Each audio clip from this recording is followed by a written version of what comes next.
Empezamos, ¿no? ¿Qué? Sí. Vale, pues nada, lo primero, nos hemos metido como bellacos, ¿vale? O sea, Polyglot Persistent, Xavi Ghost. No, ni Xavi Ghost, ni Polyglot Persistent. Así que, si queréis opinar. No Xavi Ghost porque en realidad, no, sí, yo voy a hablar yo soy el que más habla. Pero en realidad, sí, soy el que más habla. Quien ha paineado conmigo lo sabe. En realidad, esto es un trabajo que hemos hecho la No Flop Squad, ¿vale? La No Flop Squad son este señor, estos dos y alguno que hay por ahí más. Sí.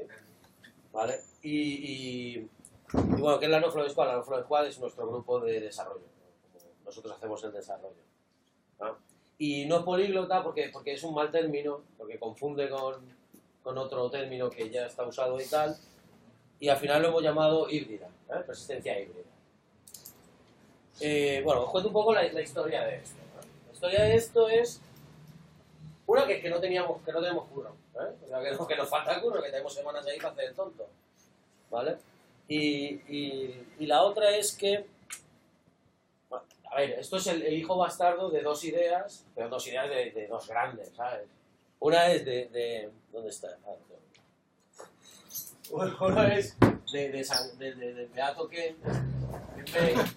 ¿no? Que en Implementation, ¿se ve ahí, Vale, que en Implementation Patterns, un libro que tiene que no gusta demasiado ni se mueve mucho ese libro, pero a mí me encanta, el tío hace una diferencia entre los estados de los objetos, ¿no? Y entonces el tío nos dice que hay un common state, ¿vale? Que son estados que tienen todas las instancias de esa clase, ¿no? Luego nos dice que hay un variable state, que son aquellos estados que pueden tener o no tener las instancias de una clase, ¿vale? Y luego nos habla de los estados extrínsecos. No sé qué os estoy escribiendo, pero bueno.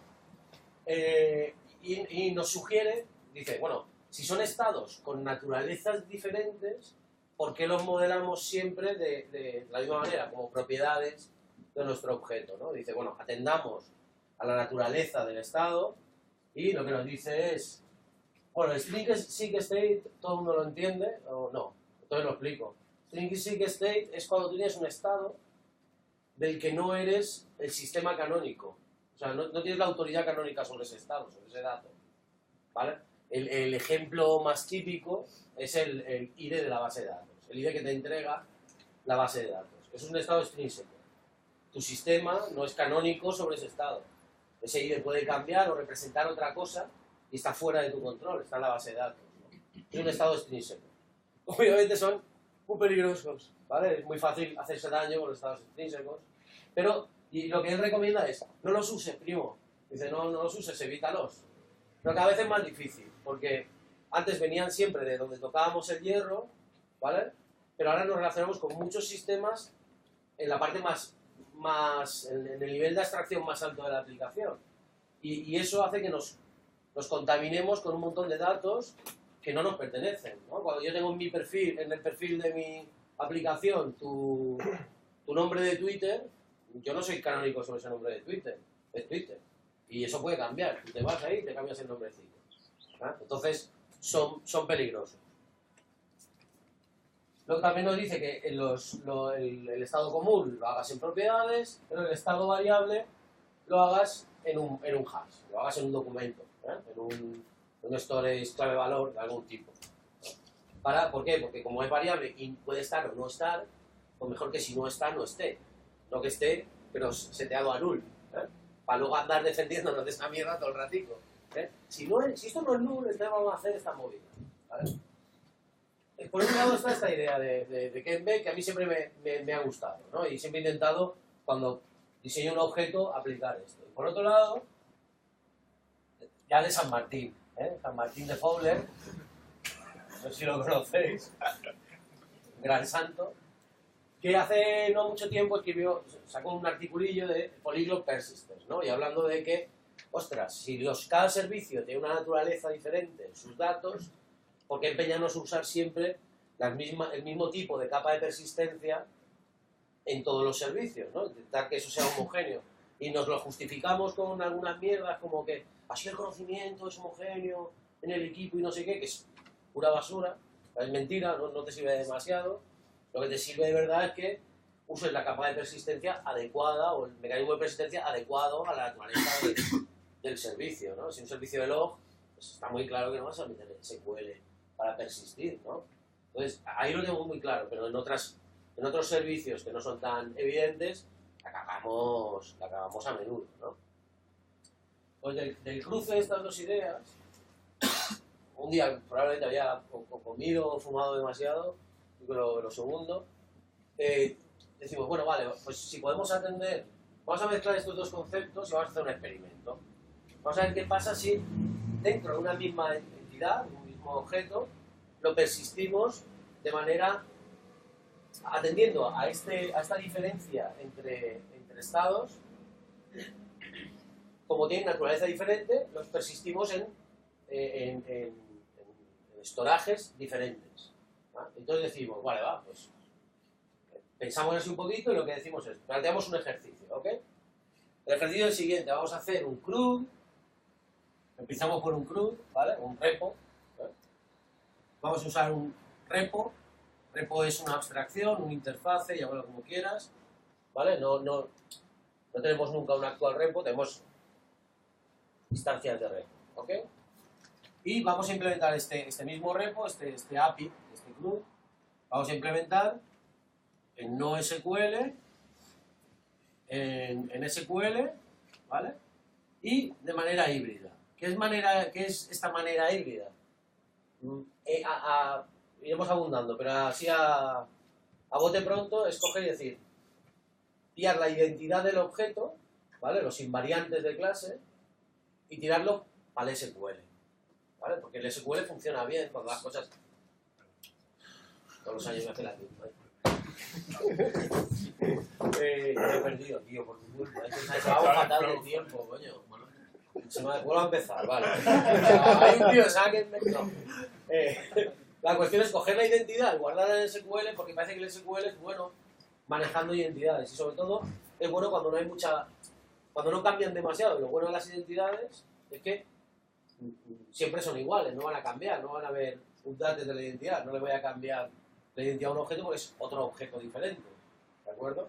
Entonces, la idea es coger la identidad y guardarla en SQL, que es eficiente manejando este tipo de mierdas, igualmente que las relaciones, que también las maneja bastante bien. Si además las relaciones son relaciones entre identidades, pues tiene numeritos de que aquello sea bastante eficaz. ¿Y dónde es muy malo el SQL? Es un cabronías, ¿no? Pues cuando añadimos estados variables, por ejemplo, y ahora, ¡pam! ¿no? Cuando no factorizamos lo bastante, tenemos problemas de normalización y luego, cuando ya todo va muy lento, desnormalizamos y luego volvemos a normalizar porque no hay manera de manejarlo, ¿vale? Ahí es bastante malo. Como es muy malo en eso, ¿qué hemos hecho, amiguitos? O sea, eso se lo dejamos al ORM, que ya está preparado para estas mierdas y lo hace el guay, ¿no? Y tú le dices, estos son los objetos, persiste lo primo. Y ahí te hace el esquema, las migraciones y tal, ¿vale? Claro, esto es un peaje que pagamos que al principio todo es muy fácil, es como los camellos, ¿sabes? Al principio todo es fácil, responder a la primera, tal, y luego ya empiezan a meterte caña. Los ORM generalmente al final acaban pidiéndote tu primer hijo varón si quieres salir del problema, ¿no? Sí, te lo voy a solucionar, pero tu primer hijo varón me lo tendrás que traer una noche de luna llena, ¿sabes? Y acaban así. Y Bernat a mí me lo ha pedido. Eso es así, ¿vale? Entonces, por ahí nos vamos a algunos problemas cuando tenemos estados variables, cuando dependemos de esto. Entonces decimos, bueno, pues el estado variable, que puede estar o no estar, que no es más que una colección de clave-valor, que de hecho hasta lo vamos a representar en un hash, en un documento, pues parece que es ideal para tener una base de datos, a un storage que funciona bien así. Por ejemplo, un Mongo, ¿vale? No se puede. Le puedo tirar, no me exige homogeneidad en la estructura de cada elemento que metes, ni nada por el estilo, una colección puede haber peras y manzanas, no hay ningún problema. Pero cambia Mongo, y esto intentábamos demostrarlo, pero no lo hemos conseguido, pero lo conseguiremos, ¿de acuerdo? Mongo, cuando tiene que manejar relaciones complejas, hay relaciones que puede manejar relativamente bien, como pertenencia directa y tal, pero otro tipo de relaciones empezamos ya a dispararnos en el pie y acabamos haciendo cositas como tener varias colecciones de Mongo que se relacionan entre sí, pero luego tengo que hacer una llamada, sacarlo, parsear eso para hacer otra llamada. Acabamos intentando hacer SQL en no SQL y obviamente no parece el camino. Yo ya os lo digo, no es el camino. Entonces, cuando veis obligados para un servicio tener más de una colección, te quedas así pensando, dices, ¿por qué? ¿No? ¿Es necesario? ¿No es necesario? Este tipo de cosas. ¿Y cómo vamos a hacerlo? Bueno, pues decidimos hacerlo from scratch, no usando ninguna herramienta, sino vamos a sentir el daño de tener que hacer algo en SQL, de tener que hacerlo en Mongo. Vamos a ver realmente qué peaje nos está pidiendo cada una de las estrategias, ¿no? Y nos ponemos a ello, para esto lo que hacemos, espera, voy a enseñar la entidad que vamos a persistir. Sí. ¿Vale? Para eso creamos un objeto que se llama person, ¿sabes? Aquí viendo originales, que tiene una serie. En person su identidad es el first name y el last name, ¿vale? Estos son los invariantes, lo que es la identidad del objeto, por eso está en el new, ¿vale? Porque siempre queremos construir objetos completos, ¿vale? Y todas las invariantes de clase tienen que ir en el new, y si no, amigos, estáis jodidos. Bien. Y tiene una serie de estados variables, ¿vale? Entre esos estados variables hay una colección de otro objeto que se llama address, ¿no? Sí. Y que, bueno, se maneja a través de una interfaz donde puedes añadir address a este objeto. ¿Vale? Entonces empezamos a hacer el CRUD. Y lo primero que nos damos cuenta es que nuestra tendencia es a coger a person y meterle un montón de accesores para poder montarnos la persistencia. Pero lo estábamos haciendo en el dominio, ¿no? Esto es el repo y aquí está el dominio. Person y address son clases del dominio, ¿vale? Y nosotros en estas clases de dominio estábamos añadiendo accesores, ¿vale? Para poder persistir, por ejemplo, en SQL. Usar la estrategia de SQL.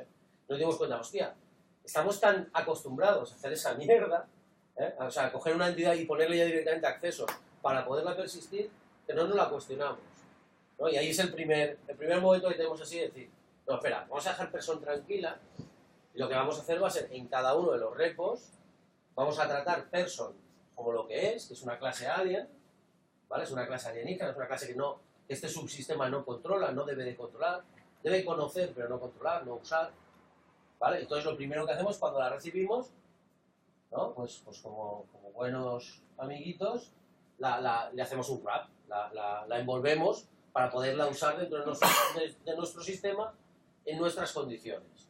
Y en ese wrap es donde vamos a pagar las esclavitudes para poder separar bien qué nos exige cada una de las estrategias, ¿vale? Así, pues, tenemos 3 wraps, ¿no? 3 wraps que son, para el SQL, es, pues se llama Ripper, ¿no? Sí, Rip, el SQL que lo que hace es tener accesores y usamos una estrategia, bueno, esta estrategia se usa bastante en Java, bueno, todo esto está hecho en Ruby. Una estrategia que se usa bastante en Java, que es coger y extender y poder acceder a esas propiedades que son protected, como estoy extendiendo, y entonces las puedo hacer visibles, ¿no?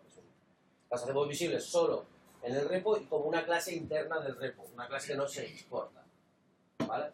Claro, para el Mongo también tenemos que pagar un peaje y es que tener una estrategia de serialización, un to-h, un to-hash, ¿no? Eso también lo metemos en el sitio adecuado. Serializable. Y para la híbrida necesitamos una serie de cosillas, poder acceder a la identidad y en términos y le llamamos accesible person. Pero aún nos queda una tercera adaptación, una cuarta adaptación, que es para el test. Resulta que para el test también pagamos muchas cosas en el dominio para hacerlo testeable, ¿no? Entonces, para poder testear, nosotros hemos hecho en la jerarquía de test un adaptador más que es testable person, ¿vale? Para poder saber en cada uno de los casos qué estamos haciendo realmente, qué estamos necesitando. ¿Para qué? Para evitar el concepto de leaky abstraction, ¿no? De una abstracción que filtra, que no es estanca, ¿eh? Que es cuando las necesidades del repo están filtrándose hasta el dominio y obligándote a hacer cosas en el dominio. O las necesidades del test están filtrándose hasta el dominio y obligándote a hacer cosas en el dominio, ¿no? Entonces lo que queremos, lo primero es evitar eso y separamos todas esas cosas, ¿vale? Y vamos avanzando, vamos a por el CRUD. Otra de las cosas que nos damos cuenta es que el repositorio este híbrido es un repositorio compuesto, tiene que tratar de manera diferente las dos entidades que le estamos pasando, ¿vale? Como tenemos que atender a particularidades de la entidad, tenemos que tener un repo para person y otro repo para address, y tener una cápsula arriba, que es el repo que se publica, que lo que hace es orquestar esos dos repositorios. Esto me parece que es, de momento parece que es un poquito de sobreingeniería, ¿no? Tenemos demasiado para hacer, para tener esas características híbridas. Habrá que ver si pagan lo bastante como para que merezca la pena hacer toda esta mierda, ¿de acuerdo? Y una de las cosas que nos damos cuenta es que esto nos ayuda a no tener a no ser datacéntricos. Nosotros hemos rompemos conforme recibimos esta entidad de dominio, la anulamos como entidad, la metemos dentro de un wrap y ya no la tratamos como una entidad que hay que persistir, ¿vale? El set mental que se tiene ya no es una entidad, un repo, una persistencia, sino una entidad. Vamos a ver cómo esto lo movemos, y lo persistimos, pero lo persistimos como nos dé la gana. En este caso, queremos hacer esa persistencia híbrida y forzamos que las dos entidades usen repositorios híbridos también, es decir, que guarden la identidad en un sitio y el estado variable en otro, ¿no? Pero podríamos haber decidido que address lo persistíamos solo en Mongo, porque no va a tener relaciones complejas o porque no tenemos esas necesidades, ¿no? Pero por el experimento decidimos ir haciendo esto, ¿vale? Todo esto no es más que un experimento que es ongoing, ¿eh? Que si esperáis conclusiones ahí de puta madre, ya podéis ir también, ¿eh? ¿De acuerdo? Lo que vamos a contar es cómo nosotros hemos caminado ahí sin sacar ninguna jodida conclusión. Mira, lo primero, la primera, bien, no, vamos a hacer unos benchmarks. Vamos a ver cuál es más rápido, el Mongo, el SQL o el otro. ¿Qué coño estás haciendo? O sea, no digo, hicimos el benchmark, ¿verdad? Lo hicimos. Entonces era muy fácil, tenías lo que le costaba al SQL, lo que le costaba al Mongo, lo que le costaba la híbrida, exactamente, SQL más Mongo. ¿Sabes? Vale, pues igual no mola. Claro, todo este tipo de benchmarking, de velocidad, de optimización, no sé qué, es una bobada, ¿vale? ¿Por qué? Porque prueba un escenario concreto, un contexto concreto, que probablemente no sea el tuyo. Entonces ya tienes que hacer una gran batería de test en cuanto a volumen, en cuanto a variedad, etcétera, para sacar algún tipo de conclusión genérica. Que lo que tiene una conclusión genérica es que es súper jodida de aplicar a contextos específicos, con lo cual no íbamos a ganar demasiado. Pero nos habían metido en ese rollito, ¿eh? Era como, tío, vale, vamos a hacer benchmark. Evidentemente lo mandamos al carajo, ¿vale? Seguimos implementando el CRUD, llegamos a la D y hacemos el delete, ¿no? Hacemos el delete. No me acuerdo en cuál era, creo que era en el SQL, sobre todo, sí, en el SQL, sí, cuando borrabas 2 veces, te daba un pete en el SQL, directamente te tiraba para arriba diciendo, que yo no puedo borrar esta mierda. Y entonces esto nos hizo pensar, ¿no? Bueno, vale, pues la primera intención es, nos está dando un pete, vamos a rapearlo en un error nuestro, ¿no? Para que no salga de aquí y de aquí salga ya con una clase que nosotros hemos publicado y que nosotros controlamos, ¿no? Una clase de error. Una excepción con nombre que nosotros controlamos. Y nos parece a todos una buena idea, ¿eh? Y nos podemos implementar y decimos, oye, ¿y para qué? ¿Y para qué? ¿Qué vamos a hacer con ese error? Comérnoslo, silenciarlo y decirle algo al usuario, ¿no? ¿Qué ha petado, tío? Que ha petado un delete. Y el usuario dice, vale, Nano, ¿y qué hago? ¿Sabes? ¿No? Y entonces nos planteamos mucho eso de tirar excepciones que no te dan ninguna ayuda, ¿no? Y ahí surgen una serie de conceptos que seguiremos explorando, como que las excepciones, los errores suban con opciones, ¿sabes? Es decir, no he podido borrarlo, vale, pues ¿qué puedo hacer? ¿No? He intentado updatear no sé qué, o he intentado buscar no sé cuánto, no se encuentra, vale, pero no se encuentra, pero tengo otras opciones, pues dámelas, ¿no? He encontrado esto que se parece, es decir, que la misma excepción tenga algo de lógica, y si no, ¿para qué tirarla, para qué saltarla de aquí? De hecho, delete, al final decidimos que lo íbamos a hacer idempotente, ¿no? Si yo tiendo a borrar 70 veces la misma cosa, ¿qué más me da? Si no tiene casi todas las llamadas que no tengan una respuesta concreta, o sea, que no recibas un retorno, deberían de ser idempotentes, ¿no? O en cierto grado, sobre todo en APIs. ¿Sabes? Si no vas a recibir una respuesta, si no vas a esperar nada, debería poderlas tirar. Y más cuando estamos orientados a servicios y tal, que en teoría todo debería ser idempotente, ¿vale? Porque no tenemos garantizado en qué orden nos llegan las cosas, ¿vale? Esa es una de las cosas que también nos hace bastante gracia. Vale, una vez tenemos el club, decimos, vale, ahora vamos a intentar estresar estos 3 repos y a ver cómo reaccionan a determinados cambios, ¿vale? Primer cambio que nos planteamos, oye, a todo esto, si queréis ver algo concreto, lo decís, o si no me explico bien, lo decís, yo os cogeré manía ya para siempre, ¿vale?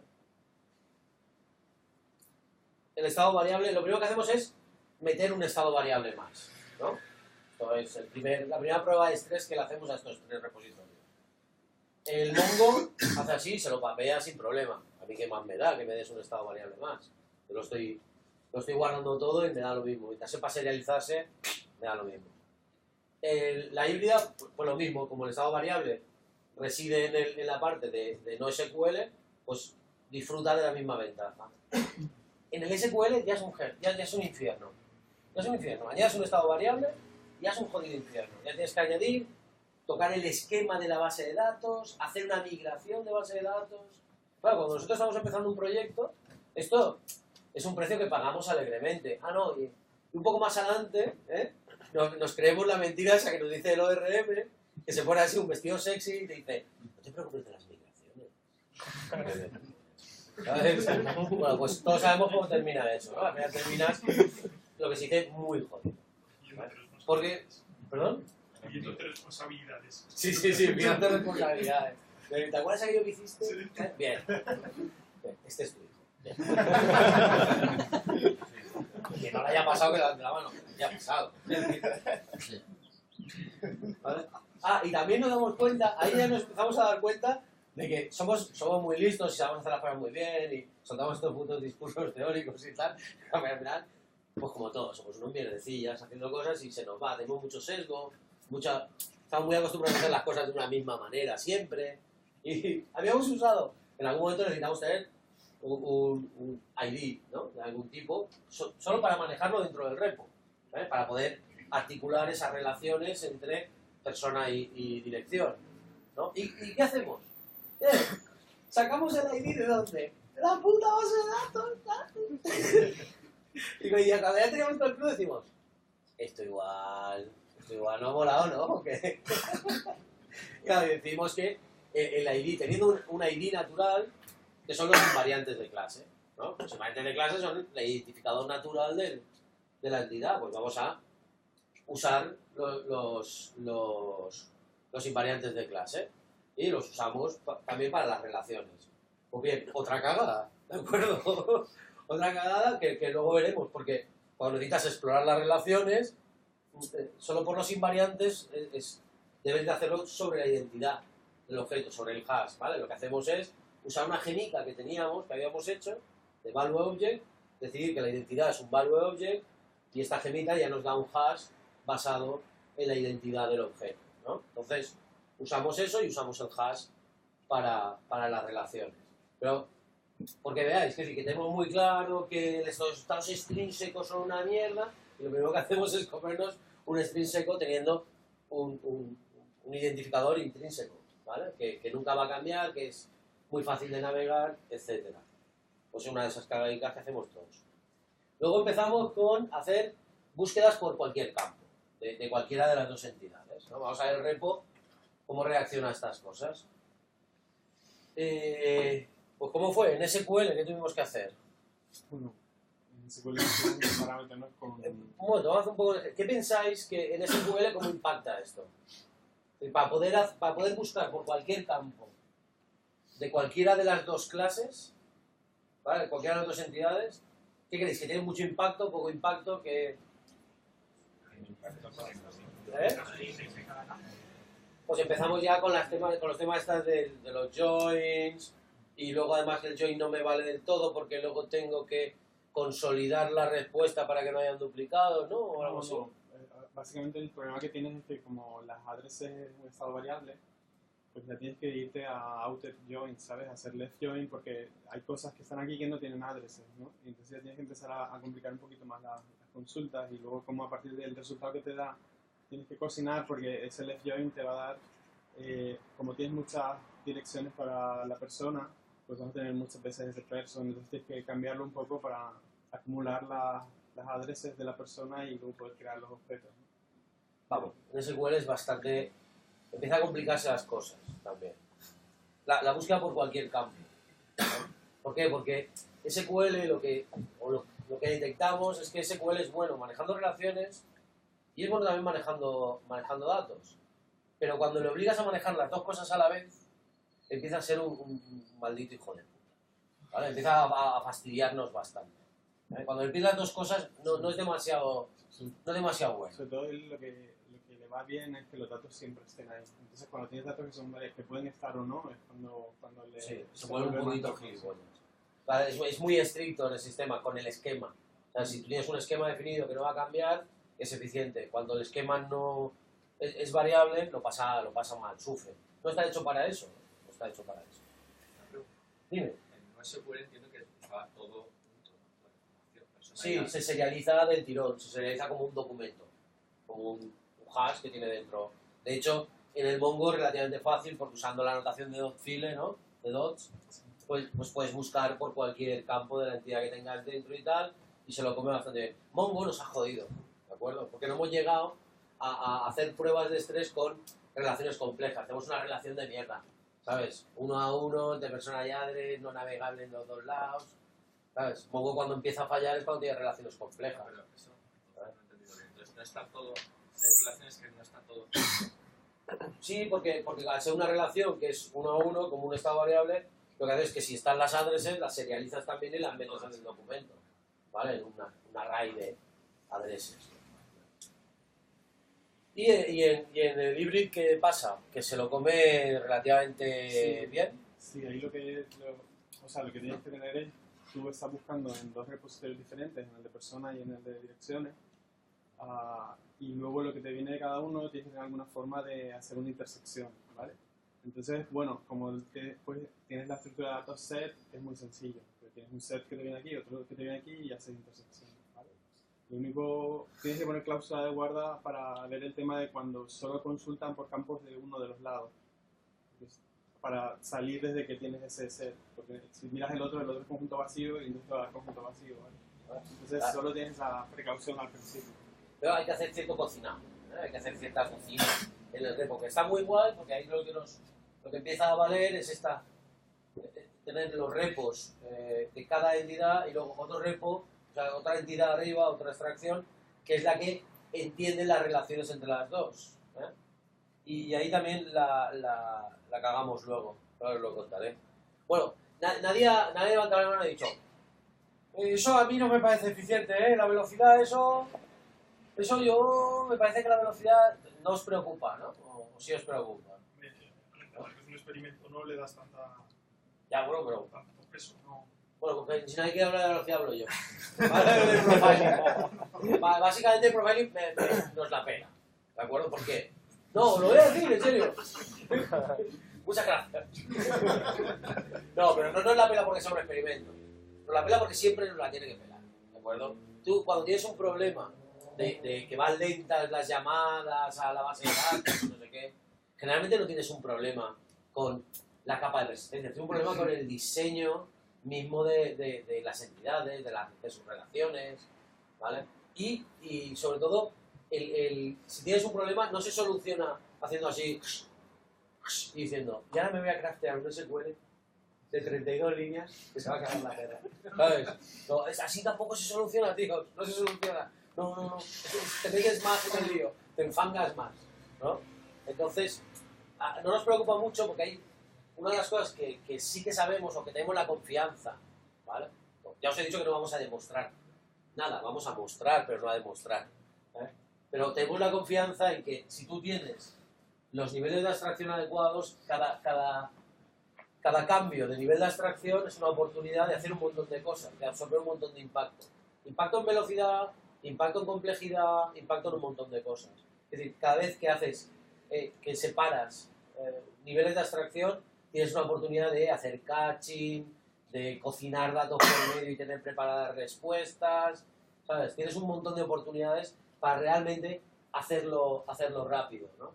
Entonces, y no tienes que depender de un sistema externo para que las cosas sean rápidas. Es una cosa que también es un poco, a mí me resulta un poco molesto, no sé a vosotros. Es decir, solucionar mis problemas de diseño en el SQL Server me parece una chustada, ¿sabes? Es decir, mis problemas de diseño los tendré que solucionar con estrategias de diseño, no con estrategias de, o subiendo la máquina, ¿sabes? De, métele cuatro cores más, me cago en feo, me va muy lento. No, tío, eso tendrá un límite en algún momento, ¿sabes? Tendrá un límite, aunque solo sea de pasta en el AWS o algo, ¿vale? Entonces, es un poco como fangarse más también, ¿no? Coges en la cuerda y vas a hacer un nudito guay y te lo vas poniendo al cuello, ¿no? Y ahora a correr, ¿eh? Es un poco así, bien. Después de eso decimos, bueno, vamos a buscar solo por la entidad relacionada, ¿no? Ya dame todas las personas que tengan esta dirección, ¿no? Eso es. Y ahí, ¿qué es lo que pasa con el SQL? Bueno, ya lo hemos dicho. Vale, pues lo mismo, que tienes que usar ese mismo impacto, ¿no? Tiene ese mismo impacto.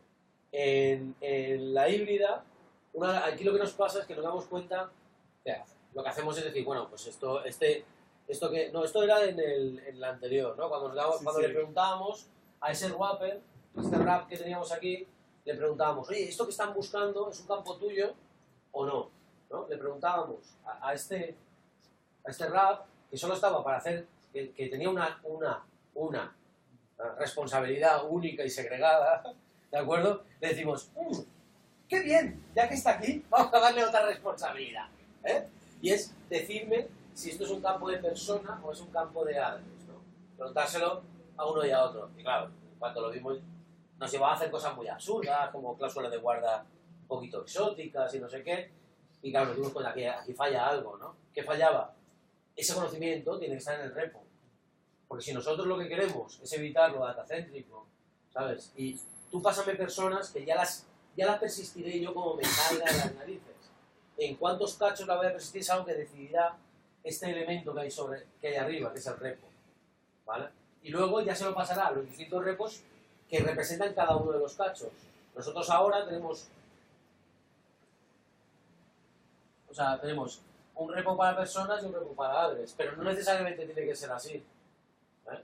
Es decir, cómo nosotros componemos persona no tiene por qué responder a las entidades que tenemos arriba, ¿no? Esto es una de las cosas que queremos con nuestros repos, ¿no? Que el repo no solo sea una especie de capa muy pequeña para decir, no soy datacéntrico, lo estoy haciendo bien porque he puesto un repo en medio que absorberá todos los impactos y tal. Ya, pero estoy dejando pasar toda la abstracción y cogiendo prácticamente el esquema de la base de datos y publicándolo a través de DTOs fuera del repo, ¿no? Entonces, esto es lo que hay que evitar. ¿Y cómo lo evitamos? Pues que el repo es el que tiene que tener el mapeo, no las entidades, ¿vale? Porque si no, te estás acoplando a que hay dos. Nosotros tenemos dos wrappers, ¿sabes? Estamos haciendo jerarquías paralelas. Por cada entidad que hay aquí, nosotros tendremos un wrapper aquí. No es absolutamente necesario, ¿vale? Es necesario enraparlo, porque es una clase de alien, pero si tuviéramos aquí responsabilidades, tendríamos que tener, ¿sabes?, toda una jerarquía de wrappers que van teniendo una responsabilidad que no es solo defenderte de usar una clase alien, ¿vale? No solo es poner determinadas cosas. Y al final es un poco mantener equilibrio cuando estás eliminando duplicación. A veces te parece que la duplicación es líneas de código, pero en verdad es que no son los conceptos iguales. Como están en los diferentes sitios, los conceptos son distintos.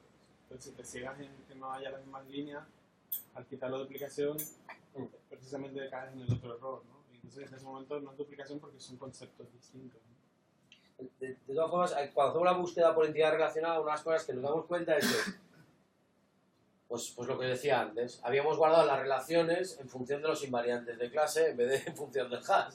Y entonces nos dimos cuenta de que esto era una cagada, ¿vale? Las relaciones tienen que ir en forma de relaciones entre hashes, porque de un hash siempre puedo sacar la entidad, ¿no? Y de la entidad siempre puedo sacar un hash, con lo cual la navegación es mucho más cómoda y tenemos menos volumen de datos. Una de las cosas que queremos evitar con estos híbridos es el crecimiento en horizontal de las bases de datos, ¿no? Que es dramático. Cada vez que nosotros lo aumentamos en horizontal, claro, estamos factorizando eso por toda la longitud vertical, que además no sabemos cuánta es generalmente. Entendemos que eso irá creciendo. Entonces en algún momento nos cambiará el contexto. Lo que es razonable teniendo 10.000 registros, no es razonable teniendo 100.000, ¿no? Entonces estamos solucionando una cosa sin solucionarla realmente, ¿vale? Simplemente estamos tanqueándola, ¿no? Estamos llegándonos las hostias y ya está. Y luego llegamos a una nueva featura que le queremos pedir, y es historificar, ¿no?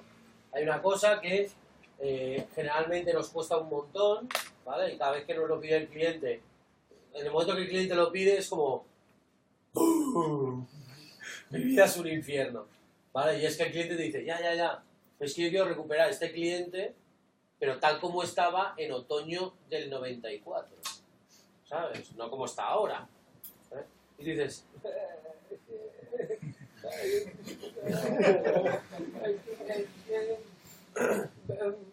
ya, pero es que ¿qué hacemos? Lo que hacemos es guardarnos las facturas que emitimos, porque como sabemos que no vamos a ser capaces de emitir exactamente la misma factura de nuevo, pues nos la guardamos por ahí, ¿sabes? Por si, claro, porque se ha cambiado de sexo y no le vamos a volver a enviar la factura. Antes se llamaba Manolo y ahora se llama Lola, ¿sabes? Entonces, se la emitía a Manolo y no a Lola, ¿no? No acabar con ese tipo de problemas, o en otra dirección, etc. Yo la emití a esta dirección, ¿no? Entonces, historificar es algo que intentamos evitar siempre. ¿Por qué lo intentamos evitar? Es un puto coñazo, ¿vale? Porque ya estresa todos esos vectores que son chungos del SQL, del Mongo y tal, ¿no? Empieza a dispararse el volumen, etc. Empezamos a hacer esta historificación, nos vamos primero al SQL y la estrategia que elegimos es la de archivado, ¿no? Cada vez que algo cambia, cogemos la entidad que hay ahí y la metemos en otra base de datos, en otra tabla, que es el archivo, la guardamos, la instampeamos, esto fue válido de aquí a aquí, y luego, bueno, consultar eso, pues ya veremos, ¿no? Porque consultar en rangos de tiempo y tal, el SQL, empieza por ese orden, ¿vale? Usamos esa técnica. Esa técnica tiene un impacto brutal. Parece que no, parece que es sencillo, porque simplemente estoy archivando y tal, y ya lo consultaré luego, y simplemente tengo que irme a la otra tabla, pero, coño, estamos creando un esquema nuevo, ¿eh? Un esquema nuevo en la base de datos. ¿Eh? O sea, tiene un impacto brutal. Todos los problemas que nosotros tengamos de diseño, porque nos piden una feature, ¿vale? Y al final acaben impactando en la base de datos, lo que nos está diciendo es, nene, aquí no hay nadie a los mandos, ¿sabes? Si yo desde aquí te tiro una feature y acaba explotando aquí abajo, ¿sabes? Acaba impactando aquí abajo, ¿tú para qué estás? Para programar, ¿no? Pues tendrás que hacerla programando, no en la base de datos, digo yo, ¿eh? Es decir, no, pero es una pista de que igual no lo estamos haciendo igual, no tan bien como queremos, ¿ok? En los no SQL, historificar, pues lo que pasa es relativamente sencillo, también con la estrategia de archivado, pero también, bueno, haces otra colección, porque claro, las colecciones o la velocidad a la que puedes hablar con las colecciones depende en gran medida del volumen de la colección. Y sí, maneja volúmenes muy grandes, pero cuando empiezas por cada update que te han hecho, por cada cambio en el estado variable, empiezas a tener copias completas de todo el documento, ¿sabes? Pam, pam, pam, pam, pam. Es dramático. Evidentemente puedes intentar tanquear eso pues haciendo cosas como guardarme solo lo que ha cambiado, guardar deltas en vez de archivar, ¿no? Que es otra estrategia que no probamos, ¿eh? Pero que en Mongo es una que quita impacto, y es guardar los deltas. En vez de archivar, guardar los deltas. Guardar todo como inmutable siempre, no haya nada variable en realidad. Que un cambio implique... En el mundo de una cosas nueva- variables, que si no llegamos al ordenador no me deja. ¿Sabes? No, lo digo porque creo que es por donde está yendo mucha gente ahora. Que todo, para poder historificar y para poder hacer una reproducción después de Sí. todo lo que ha pasado, todo es inmutable en realidad. Si hay Claro. un cambio, Todo lo es que ocurre inmutable, es que es una todo es nueva- inmutable, empezamos a usar idioms funcionales en vez de idioms de object oriented, ¿sabes? Y eso nos lleva a otro sitio. Sí, es una opción. Pero en el fondo es a lo que estamos viendo nosotros. Bueno, Porque cuando vas al repositorio híbrido, tú lo que vas teniendo es una identidad inmutable y luego lo que Exacto. tienes es un conjunto de valores en el tiempo. O sea, que es la misma, ¿sabes? Cuando hablan en Atomic, por ejemplo, en Clojure, ellos hacen separación entre la identidad de algo y los valores que toma. Entonces lo que tienes es una línea del tiempo en la que eso va tomando diferentes valores, pero esa línea del tiempo, quien la da es la identidad y eso es inmutable. Acabamos en eso, al separar al identidad final, y valor. en el híbrido lo que haces es que, bueno, pues en vez de usar una estrategia de archivado, lo que tienes es una estrategia de memento. Si yo tengo ya el estado variable, solo tengo que timestampearlo, que es un memento. Un memento es el estado variable de un objeto, ¿sabes? Guardado en un momento concreto. Pues ya lo tenemos el memento hecho. Ya es relativamente fácil, solo tenemos que timestampear. Lo último, volver a meter en la colección el nuevo estado variable y para adelante. Podríamos usar una estrategia de deltas también, ¿sabes? Y así es como solucionamos. Y se soluciona relativamente fácil. ¿Qué pasa? Que nos quedamos ahí porque se nos echa el tiempo encima y tenemos que venir a hablar con vosotros, chiquillos. Y entonces, os dais cuenta que hay mucha discusión por delante. Quiero decir, todo es muy cuestionable. Molaría mucho que nos lo cuestionáramos, que esto no, ¿sabes? Por eso hemos traído código y eso, para ver cosas. ¿Eh? Y tenemos algo de tiempo todavía, ¿no? Bien. Y luego, ¿qué cosas, a partir de ahora, qué? ¿No? ¿Qué hacemos? Bueno, hay temas que son muy interesantes. Transaccionalidad, ¿vale? ¿Qué impacto tiene añadir transaccionalidad a cualquiera de estos tres modelos, ¿no? NoSQL, SQL e híbrido, ¿no? ¿Qué impacto tiene eso? ¿Cómo es más fácil? ¿Cómo es más correcto? Velocidad, la carga. En la carga nosotros confiamos en que al haber segregado bien las responsabilidades, pues es muy fácil encontrar quién es el culpable de que la carga sea un problema. Y poder actuar solo sobre ese culpable. No tener que cachear toda la entidad, sino a lo mejor solo cachear determinada parte. Si pensáis, sería muy fácil coger ya la primera vez que instancias el repo hiciera así, cogiera todas las identidades, si el volumen de esta entidad en el sistema no es brutal, lo suyo sería cada vez que instancias el repo, hacer así, pedirle al SQL todas las identidades y dejártelas en memoria. ¿Sabes? Eso podrías hacerlo, pues ya es que no van a cambiar, las tienes ahí, y mientras el repo esté instanciado, puedes acceder a ello muy rápidamente, ¿no? Entonces, el tener segregadas las responsabilidades lo que nos permite es poder actuar sobre lo que nos está fastidiando. Si no las tenemos segregadas, quieras o no, impactas sobre todo. Entonces, pues eso, al final las herramientas las estrategias de caché pues se agotan, porque estás cacheando el mundo, ¿vale? Entonces, ¿cómo evitar que eso pase? Es segregando las responsabilidades. De hecho, hay una segregación interior, y es que la identidad es un value object que está dentro que está en una propiedad, ¿no? Acaba en una propiedad, no sé, enseñadlo por ahí. ¿Vale? Pues fijaos lo que hacen en Initialize. No guardamos first name, last name, ¿vale? Guardamos un objeto, evitamos la obsesión por las primitivas y guardamos un objeto que representa la identidad de persona. Y tenemos otro objeto similar que representa la identidad de address. Son objetos internos que además hemos usado esta gemita que os he comentado, que directamente ya nos da el hash, la igualdad, la comparación, todo este tipo de cosas. ¿Vale? Más cosas que queremos ir mirando. Relaciones complejas, relaciones muchos a muchos, relaciones, por ejemplo, address. Nosotros hemos decidido que address está como subrogada a person, pero address podría estar en otro subsistema. Y aquí tener una representación de address que probablemente sea solo su hash o sea, la identidad en el otro sistema, ¿vale? Un valor extrínseco, ¿vale? O quizá solo una representación de alguno de los valores que tiene el otro sistema y tener algún mecanismo de consolidación, etc. Pero este tipo de relaciones complejas, también cómo explorarlas. ¿Eh?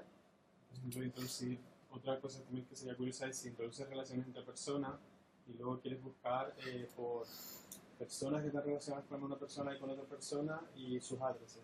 Y ese tipo de consultas que se van más a, por ejemplo, ahora estás yendo con 3 SQL nada más en la relación de personas con direcciones, a lo mejor eso se podría ir a una base de datos basada en grafos y tener todo el tema ese que básicamente son relaciones entre identidades en una base de datos de grafos.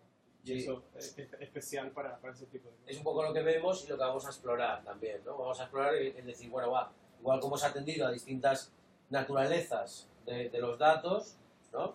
Que es invariante, el que no lo es, atendamos también a que las relaciones al final son otra cosa que también debe ser tratada de otra manera, puede ser tratada más de acuerdo con su naturaleza, usando eso, bases de datos de grafos, que nos permitan establecer otro tipo de relaciones causales, relaciones transitivas, este tipo de historias, que son muy difíciles en SQL, ¿eh? Son muy difíciles de explorar, sobre todo.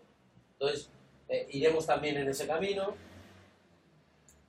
y nada más, seguiremos informando. Y ahora, lo que sí que molaría es preguntas, porque estoy seguro de... Bueno, primero, ¿habéis entendido algo? O lo segundo, ¿es una paja mental? Merece la pena que sigamos rompiéndonos las uñas con esto, ¿vale? Yo os voy a decir una cosa. La principal lección que nosotros hemos aprendido es la perspectiva que te da sobre un problema, el hacerlo from scratch, ¿vale? El hacerlo de cero, obviando una serie de cosas como carga, concurrencia, ¿no? Pero viviendo de primera mano ese dolor, ¿no? De meterse en ese zarzal. Creo que ahí hay mucho valor y que es algo que deberíamos de hacer, porque, no sé, hay muchas cosas que nunca hemos implementado el enrutado de las URLs, porque usamos algo que nos provee alguien, ¿no? Un framework, ¿eh? Entonces, gran lección, empezar a hacerlo. Otra es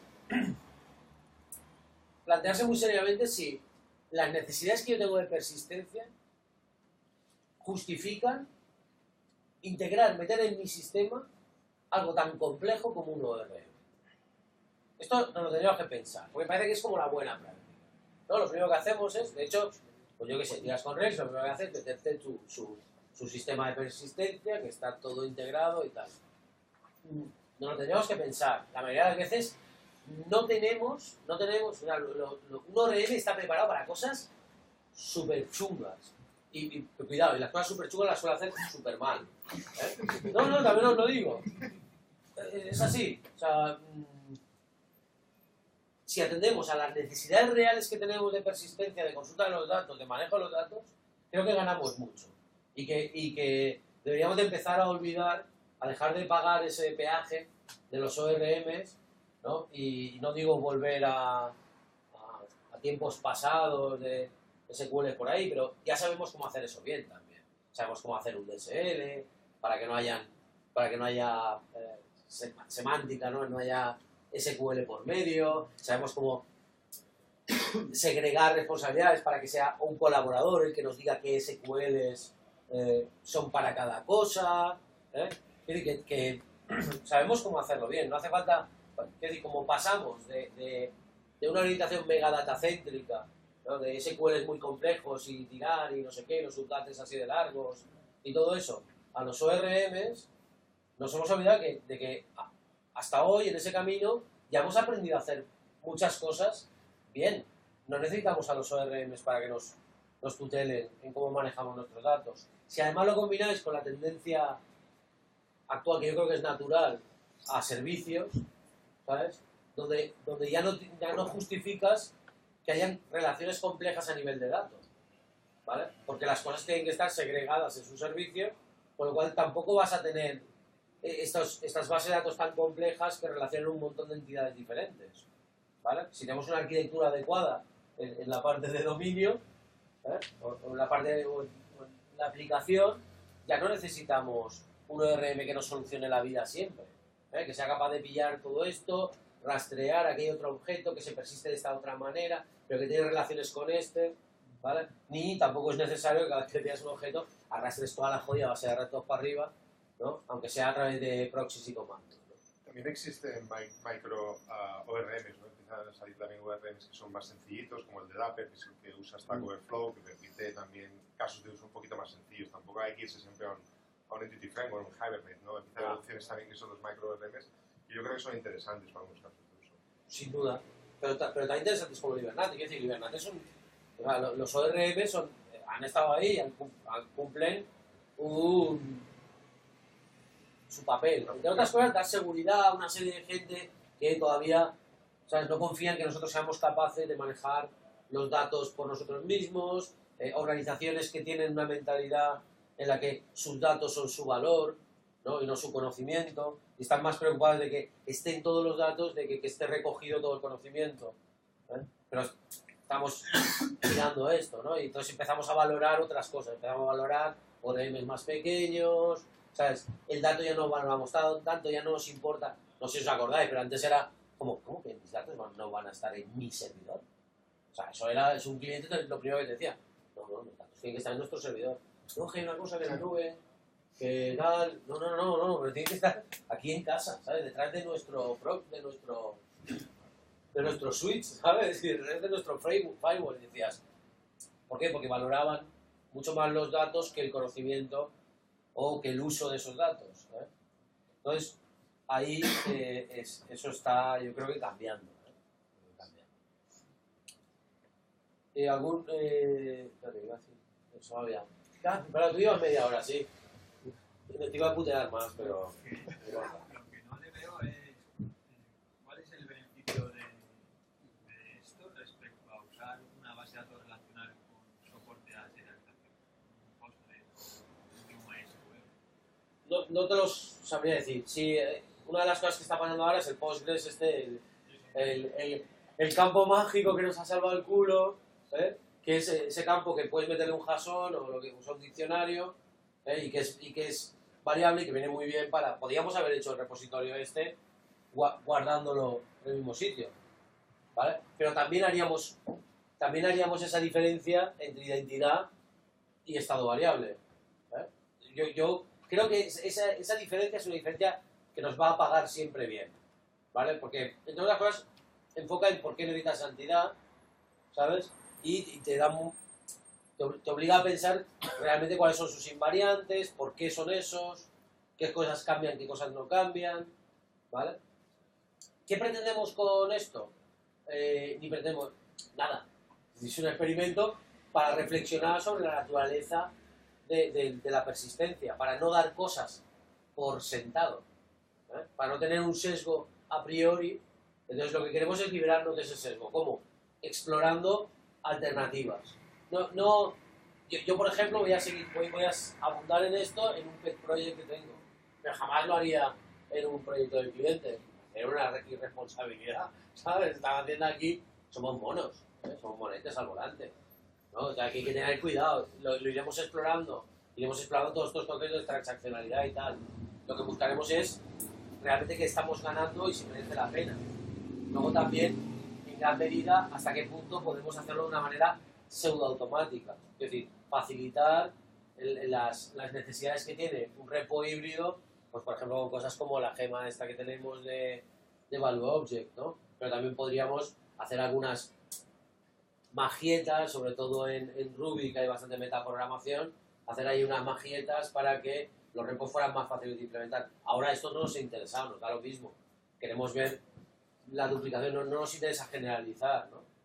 Lo que queremos es no más que tener una herramienta de exploración de ese espacio, ¿no? De ese problema que es la persistencia.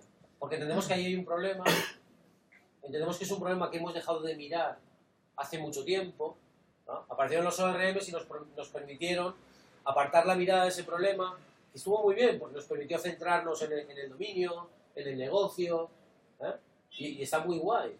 Nos dio esa libertad, porque antes vivíamos muy pendientes de la persistencia. De hecho, la mayoría de nuestras aplicaciones partían por, no sé, igual, vosotros sois muy jóvenes, tú no.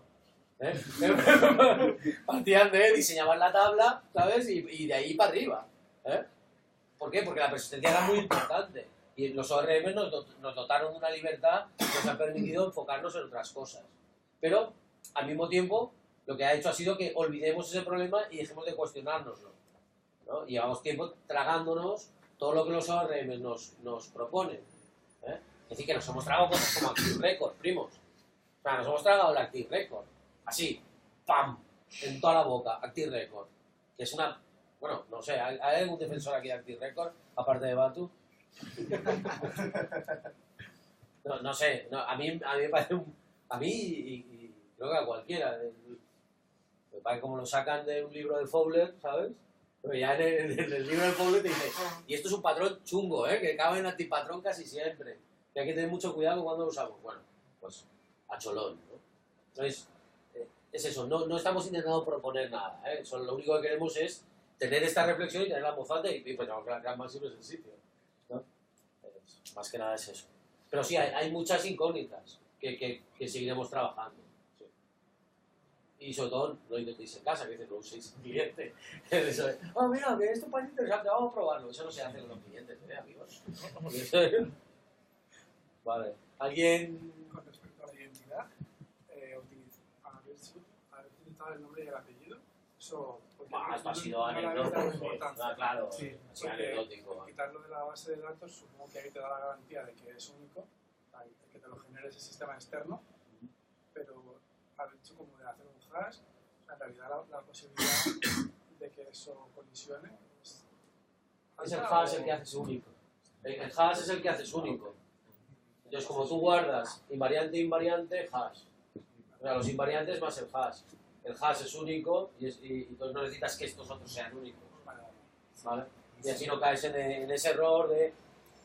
Sí que es cierto que para eso necesitas que de verdad la clase tenga unos invariantes, ¿no? Y que, claro. Que first name y last name no son los invariantes. Vale. Puede haber dos personas que tengan first name y last name iguales, ¿no? Sí. Eso está claro, no tiene, es simplemente por... Meteríamos más. También depende, los invariantes tienen mucho más que ver. Porque nosotros tenemos una tendencia a modelar entidades, ¿no? Modelar personas como son las personas. Eso creo que es un mal pensamiento, no es un pensamiento bueno en orientación a objetos. Nosotros lo que modelamos no son las realidades. Nosotros modelamos abstracciones que modelan la realidad y la modelan solo en tanto en cuanto eso es pertinente para nuestro sistema, ¿vale? Pero tendemos a coger y tener person, o sea, crear persona, por ejemplo, una entidad que modela las personas, y coger esa entidad y llevárnosla por muchos sitios, ¿sabes? Y lo que pasa es que cojo la entidad tal y en la parte de orders, ¿cómo se dice? De pedidos, ¿sabes? Yo utilizo la persona en contexto de cliente. En vez de tener una entidad cliente, ¿sabes? Que tiene parte de esos datos o tal y que se relaciona con persona por su identidad, ¿no? Y porque tiene los mismos invariantes, pero está en un sistema diferente. Pero como los invariantes son invariantes, yo puedo compararlos entre sistemas. Esto nos ayuda un montón cuando estamos haciendo una arquitectura orientada a servicios, por ejemplo. Porque nos quita todos los problemas esos de ¿cómo se llama esto? Tú sabes perfectamente desde el servicio de mailing cómo se va a llamar esa persona en otro servicio. Porque solo tienes que computar el hash de su identidad. ¿Sabes? ¿Entiendes? Es entre servicios, entre sistemas, es adecuado. Entonces, esa clase que te genera el hash sí que está distribuida por todos los lados, ¿no? O sea, para si tú quieres sacar los algoritmos.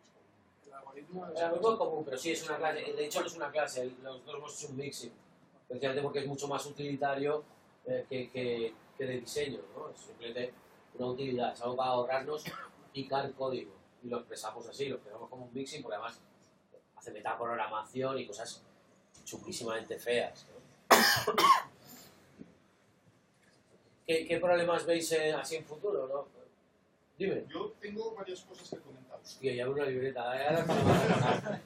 Ahora llevo una calavera en el pecho.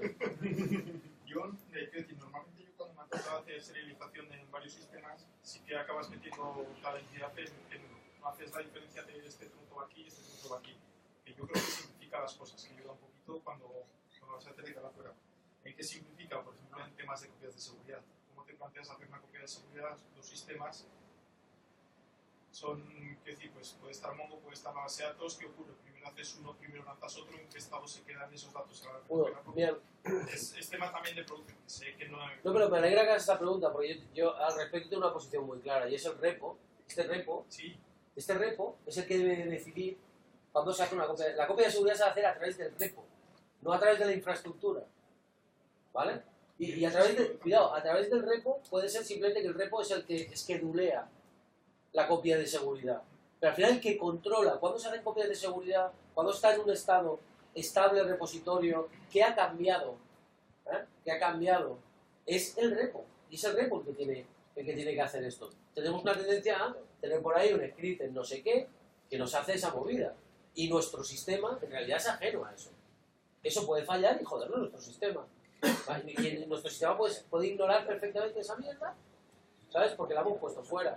Yo soy de la opinión que tiene que ser nuestro propio sistema, tiene que ser responsable no solo de guardar los datos, sino de cocinarlos, cualquier otra cosa. Yo no sé si me metería hasta tan abajo, pero es un... Pero lo que quiero decir es que para mí el repo es el que puede acabar teniendo un colaborador que cocina los datos para, por ejemplo, una query muy complicada, en vez de hacerla, lo que haces es que la cocinas por las noches, ¿no? La cocinas y la tienes preparada.